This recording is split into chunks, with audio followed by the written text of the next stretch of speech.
안녕하십니까. 3주차 얘기를 시작하도록 하겠습니다. 오늘은 이 소리의 진폭, 주파수, 그리고 지속시간, 이 3요소를 이야기를 할 때 가장 중요하게 이제 다루는 것이 이 소리의 음높이, 고저를 나타내는 바로 주파수에 대한 얘기가 되겠습니다.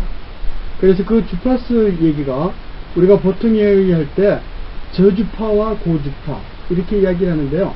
그 저주파가 무엇이고 고주파가 무엇이고 그게 사람한테 심리적이고 또 육체적이고 어떤 영향을 미칠 수 있는지 그에 대해서 실험을 통해서 확인을 해보도록 하겠습니다.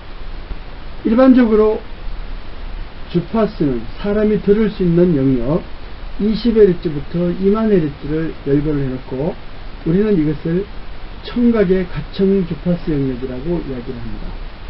이 20Hz 이하의 소리를 인프라사운드라고 해서 초저주파의 영역이라고 하고요. 20kHz 이상, 즉 20,000Hz 이상의 소리를 우리는 초음파, 즉 울트라소닉 사운드라고 이야기를 합니다.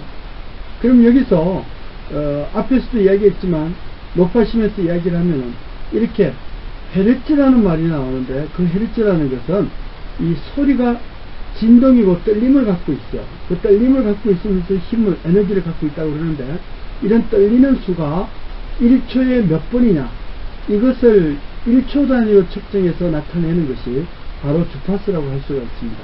그래서 여기서 20Hz다 그러면은 1초에 20번 이렇게 진동, 즉 파동이 나타난다 이렇게 볼 수가 있는 거죠. 그래서 이런 파동을 우리는 여기 이 파동을 이야기를 할 때 정연파라는 이런 파동 방정식을 주로 사용을 하는데요. 이렇게 정연파라는 것은 예를 들어서 A sin 오메가 t 플러스 세타다 이렇게 주어졌다면은 A는 진폭이 되는 거고 sin 오메가 t 할 때 2파이 ft라는 것은 결국은 주파수를 나타내는 것이고 그게 세타라는 위상은 한 주파수의 파형에서 그 파형에서의 얼마나 위상, 즉 시점, 각도의 시점을 나타내는지를 나타내는 겁니다. 그러니까 변수가 3개가 된 거죠. 진폭이 있고 주파수가 있고 위상이 있어요. 이렇게 주파수에 대한 관점을 오늘 이제 한번 따져보자는 거죠. 그래서 보통 이렇게 보면은 사람이 20Hz부터 20,000Hz까지를 듣는다고 그러지만 가장 잘 들리는 소리의 영역은 3500Hz 근방이고요. 보통 한 2000Hz에서 6000Hz 사이의 영역을 주로 잘 듣는다고 그럽니다. 물론 그거보다 낮아지거나 높아지게 되면 못 듣는 것이 아니고 좀 더 소리의 크기, 진폭을 키워줘야만이 이 청각이 잘 느낄 수가 있다. 그러니까 별로 키워주지도 않고 작은 소리도 잘 듣는 것이 이렇게 한 3500Hz 근방인데요. 이렇게 3500Hz 근방에 있는 소리는 예를 들어서 조그만 배터리를 가지고 이 카드 같은 데서 보통만 딱 눌리면 아니면 카드를 제치면 이 띠리띠 띠띠띠 그러면서 이렇게 소리 나오는 것들이 보통 3500Hz 근방이고요. 또 저 멀리 앉아도 잘 들리는 소리, 이게 버스에 이렇게 카드 키 인식할 때 우리가 보통 이렇게 교통카드를 대고 타잖아요. 이렇게 부착을 했을 때, 접촉을 했을 때 그때 소리 들리는 삑삑 하는 소리가 3500Hz 정도의 소리라고 알고 있으면 되겠습니다. 예, 여기서는 사람이 소리를 들을 때 과연 몇 초 정도로 이렇게 들어야 이것을 감지하느냐, 이것은 지속시간에 대한 얘기고 어느 정도 크기가 돼야 또 감지를 하느냐, 그것은 소리의 크기에 대한 얘기예요. 근데 이 파동이라는 것은 A sin 오메가 t 플러스 세타라고 앞에서 말씀을 드렸습니다만은 이렇게 정연파 함수를 이야기할 때 주파수로 나타내는 것은 바로 떨림이라고 그랬는데요. 우리가 보통 저거 저음이다, 또 무슨 중저음이다, 또 아주 고음이다 뭐 이런 소리를 하는데요.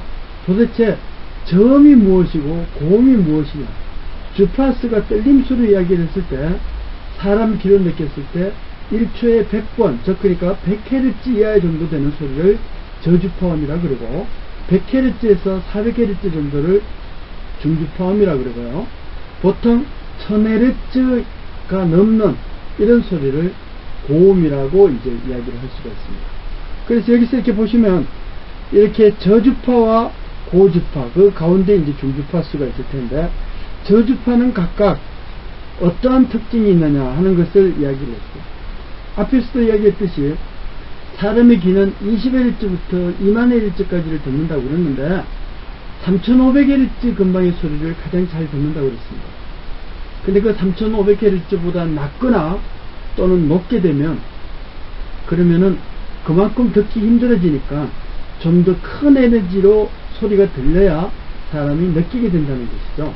그래서 한예로 3500Hz하고 그 다음에 한 100Hz하고는 약 한 40dB 정도 소리 크기가 커져야만이 그래서 비슷하게 들리게 된다는 거죠. 그게 사람의 귀의 아주 그 음감 특성이라고 할 수가 있습니다. 그래서 이런 그 저주파를 들으면은 왠지 모르게 무게감을 느낄 수가 있어요.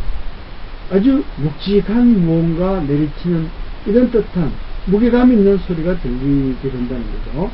또 이런 귀가 이렇게 들리더라도 귀보다는 뭔지 모르지만 촉수가 느껴지는 듯한 이런 저음을 느낄 수가 있다.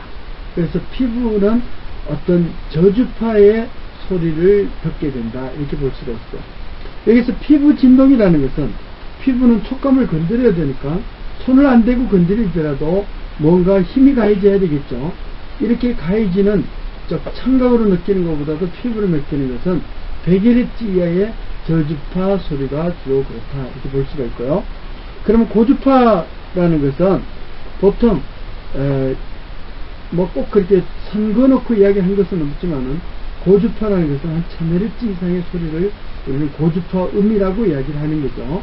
근데 이제 보통 2000에서 6000Hz 사이의 소리는 소리가 작아도 잘 들린다, 이게 귀의 특징이라고 할 수가 있고요.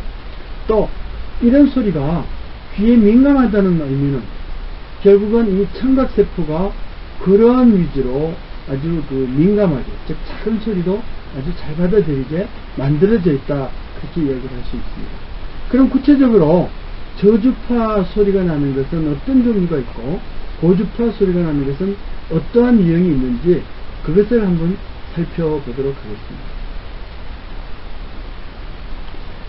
자, 우리가 만약 영화를 이렇게 봤을 때 화면만 바라보고 소리가 나지 않는다 그러면 아마 재미가 없어가지고 전부 졸고 앉아있을 가능성이 있어요. 아무리 무서운 영화가 있더라도 그 무서운 공포를 느끼게 해주는 것은 이 시각적인 것이 아니라는 거죠. 왜냐면 이렇게 보다가 무서우면 그냥 눈을 감아버리면 돼요. 막 피를 흘리고 그런 장면이 또 영상에서 나온다 그래도 눈을 고개를 돌려버린다든가 눈을 감아버리면 안 보이잖아요. 근데 이 소리는 계속 들리고 연속적인 것이기 때문에 그 소리를 통해서 우리는 충분히 그런 여러가지 의미를 부여할 수가 있게 된다는 것이죠. 자, 여기 한번 보시죠.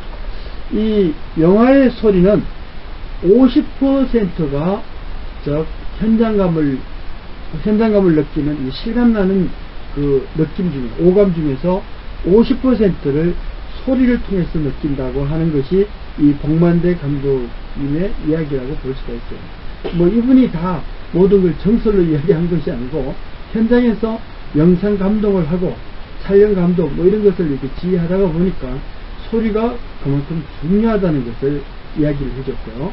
우리가 대표적으로 사람의 오감 중에서 이 첫인상을 결정짓는 것도 한 40% 이상이 목소리에 있다, 이제 이런 것으로 알려지고 있어요. 또 아주 통계적으로 이미 알려져 있는 것 중에 사람은 대개 느낌이 오감을 통해서 받아들이게 되어 있는데 주로 남자들은 이렇게 시감을 통해서 느낌을 많이 느낀다고 해요. 근데 여자들은 이렇게 청감을 통해서 느끼게 된다는 거죠.